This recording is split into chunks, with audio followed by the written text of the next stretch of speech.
টাঙ্গুয়ার হাওরে পরিবেশ ও জীববৈচিত্র্য রক্ষায় কঠোর পদক্ষেপ নিয়েছে সুনামগঞ্জ জেলা প্রশাসন। হাওরে পরিবেশগত সংকটাপন্ন এলাকায় পরবর্তী নির্দেশ না দেওয়া পর্যন্ত সকল হাউসবোট ও পর্যটকবাহী নৌযান চলাচল নিষিদ্ধ করা হয়েছে। 13 দফা নির্দেশনায় বলা হয়েছে, হাউসবোটে উচ্চস্বরে গান বাজানো এবং ওয়ান টাইম প্লাস্টিক ব্যবহার সম্পূর্ণ নিষিদ্ধ।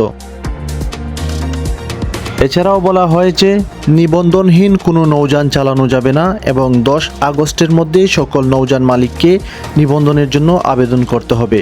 প্রতিটি হাউসবোটে safety tank, dustbin, life jacket এবং অগ্নিবেপক যন্ত্র থাকার বাধ্যতামূলক। দুর্যোগপূর্ণ আবহাওয়া পর্যটক পরিবহন করা যাবে না। নির্দেশ অমান্যকারীদের বিরুদ্ধে কঠোর আইনানুগ ব্যবস্থা নেওয়ার ঘোষণা দিয়েছে জেলা প্রশাসন। নিউজ ডেস্ক, তালাশ বিডি।